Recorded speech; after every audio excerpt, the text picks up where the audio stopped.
Alright, so what's going on, guys? My name's Chopper, and I hope you guys are having a great day. What I have for you is going to be the full ultimate guide to SCUM. This is going to be a very easy to follow and comprehensive guide to everything in this game. Anything from looting to crafting to understanding your menus, it's all going to be in here. And if you follow everything by the end of this video, you'll be ready to jump into a server and you have a really good grasp on this game. Now, this is going to be somewhat of a starter to moderate player guide, so even if you've been playing this game for a little bit, you'll definitely learn some things in this video. But I'm going to make a separate video for the really advanced kind of tips. If you want to stick around for that, then feel free to do so. Now, before we jump into all of that, I spent a long time putting all this together and making it as easy to understand as I possibly could for you guys, so all I could ask in return is a like rating, and we're gonna aim for 5,000 on this video. If you learned anything useful from this, then just be sure to leave a thumbs up. It does help me out a lot. Also, don't forget to subscribe if you are brand new to the channel, as I'll have plenty more SCUM content coming out, as well as I'll be live streaming it here too, so if you're interested in seeing that, then make sure you stick around here. And one last thing, guys, don't forget to go ahead and join my Discord server, which will be linked down below in the description, and join up our community. It's a great place to be,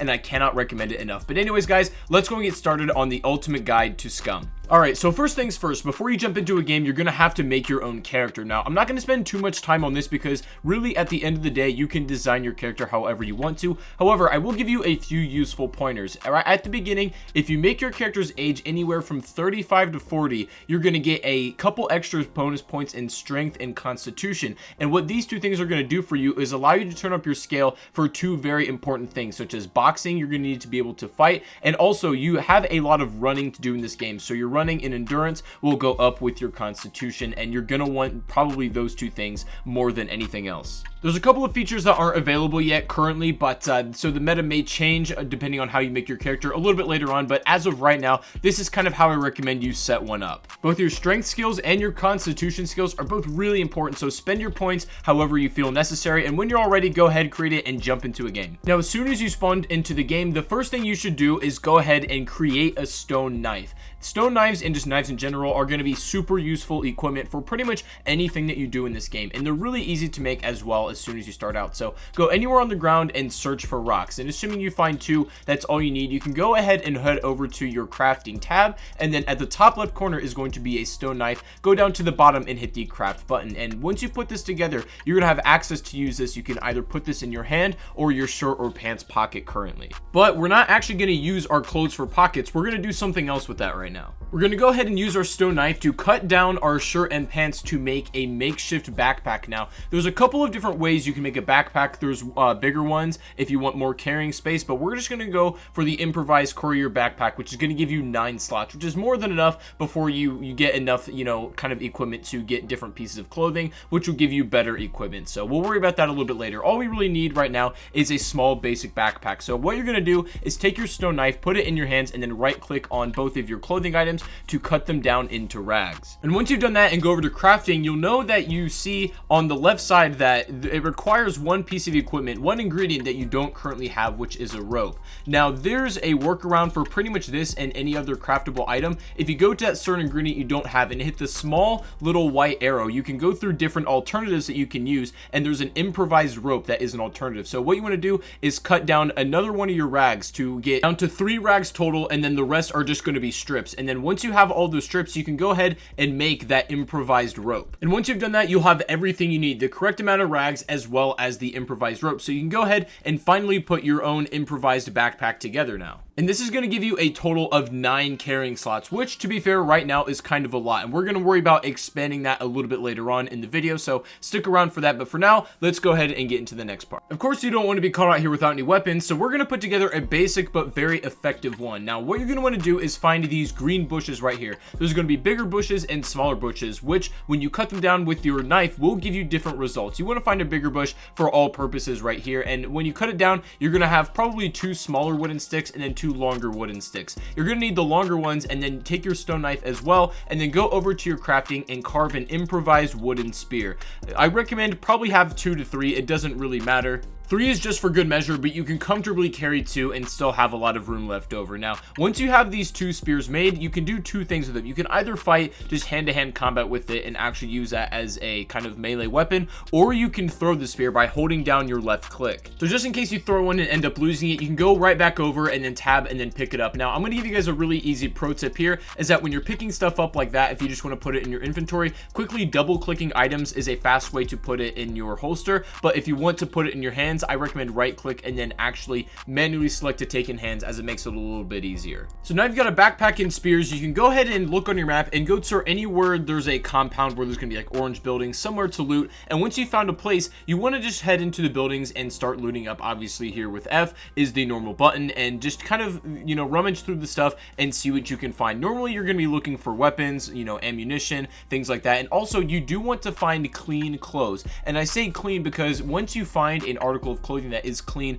and not that's come off a zombie, you're going to want to cut that down, assuming that you're not already wearing it. Any extra clothing, cut down into clean rags, because you're going to need to use these as bandages to heal, as dirty rags will not allow you to do that. So if you're ever bleeding and you need to patch up and your health is draining, this is going to be the only thing that can save you. But just loot to your heart's content until you feel like you're ready to start fighting. And since you're going to be coming and going, you're going to be running from compound to compound looking for things, so you're going to be on your feet a lot. Now, one pro tip that I recommend you do is that keep your stamina, your percentage bar, above 30%, and then whenever you feel like it's kind of getting close to that, you need to take a rest, just sit here, crouch, be stationary, and it will recharge faster than if you let it just get to 0, and you'd be here a long time. So just something to keep in mind. Now, the zombies are going to be patrolling around any of these compounds, so you're likely going to spot one sooner rather than later. And the easiest way, the most efficient way to take care of these is to take your spear and kind of crouch up to them. This is really easy in first person, and line your spear up to get a headshot and throw it right at them. If you hit them right in the dome, they're going to instantly drop, but if you hit them in the shoulder or the body, they might turn around and start to fight you, so just be prepared for that. But assuming you hit a clean headshot, they will go down and you can go ahead and loot them. Now get your stone knife ready again, because you can do a lot of interesting things right here. You're going to want to chop down the body in order to harvest it. And while you're harvesting this body, you're going to get a lot of things out of it. Obviously, put on the zombies' clothes if you don't have any, you know, to spare already and you're not wearing it. But be wearing the dirty ones and then use and save your clean to make rags. Obviously, it's a very important piece. But assuming right when you chop down the body, you can go ahead and further chop down like the arms and legs, because you can then harvest meat out of that to eat. I know it's kind of weird, but you got to do what you got to do. It's actually really useful for your actual person's hunger, and it's going to give you a nice chunk of protein as well. Now, if you end up having to take a zombie at close range, the best defense against them, first of all, is just running straight backwards, as they can't hit you very well, but they're just going to get up, and you need to time your swings properly in order to take them down. It's really just one of the things you have to practice, and it's not too hard to get used to. Also, a useful tip that you should know is that when you have a melee weapon or something like that, and you're engaged in a fight, holding down your right click is a way to block. At this point in the game, I strongly recommend you just put away some time to practicing these fighting mechanics, just so that you're a lot more fluid when it comes to this fighting the zombies, as well as preparing you for fights against other players. Let's say, for instance, you get into a fight and you end up taking quite a bit of damage. What you want to do in this situation is that, really assuming that you have your clean rags, you'll be in good shape. But once you end the fight, as soon as it's over, then you can go ahead and pull up your inventory, go over to your clean rags in there, right click, and then hit patch wounds. This is going to wrap yourself up, and then your health will slowly start to come back. And when I say slowly, I do mean slowly. It'll come back faster if your character is generally in better shape and in better condition, but it really just depends.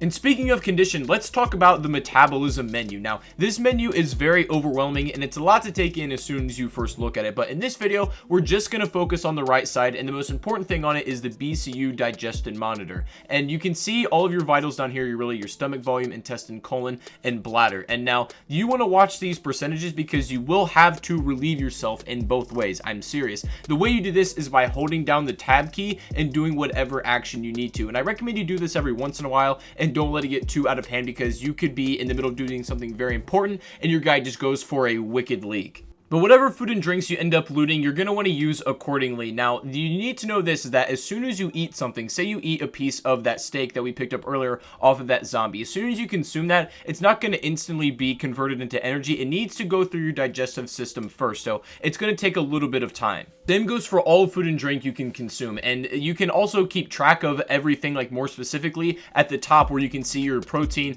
carbs, fiber, all that kind of stuff based on the foods you eat. Moving along, let's talk about some basic hotkeys you should have set. These are going to be things for weapons or pieces of equipment that you want to have very easy access to. So if you have a gun, make sure you have that in your 1 or 2 slot. I'd recommend that. I like to keep a gun in a melee in those kind of slots or in my hands. And then also, it's not a bad idea to have heals and food in the other hotkeys. Now, I don't know if it's a glitch, but sometimes the proper hotkey based on the number doesn't work. So you guys might be running into this bug. I'm not sure if it's going to be fixed, but it's something to be aware of.